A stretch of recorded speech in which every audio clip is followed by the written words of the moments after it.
The Valavia, a 965-foot container ship similar in size to the Dolly, briefly lost engine power leaving the port early Monday morning. According to one maritime expert, ships frequently lose power entering or leaving a port because they are maneuvering at a slow speed. That period of change is where you're putting the greatest load on the engine, and it doesn't always like that. According to the Maryland Port Administration, the ship quickly re-engaged and returned to the port for repairs. The ship is now on its way to New York. There's a difference, right, between losing power and losing propulsion? You'll often hear the phrase among mariners that, a ship lost the plant. They lost, power. And that can mean a couple things. It can mean just that the main engine had an issue and they lost main propulsion.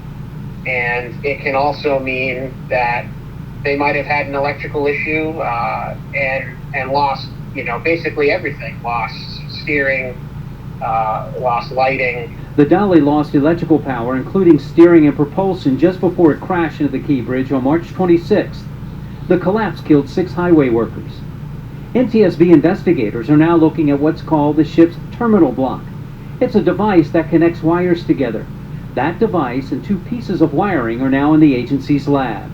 There's lots of small computer-controlled stuff these days, like our cars.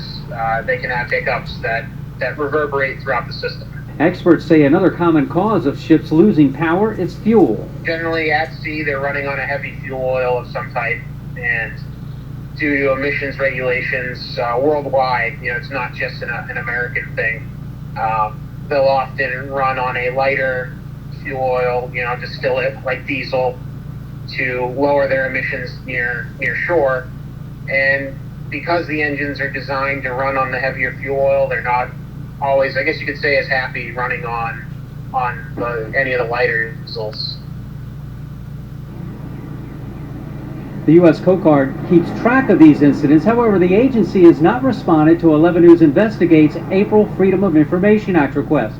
However, the Washington Post analysis of Coast Guard records indicates this has happened around the Baltimore port nearly 24 times over the last 3 years. Reporting live from the port, David Collins, WBAL TV 11 News.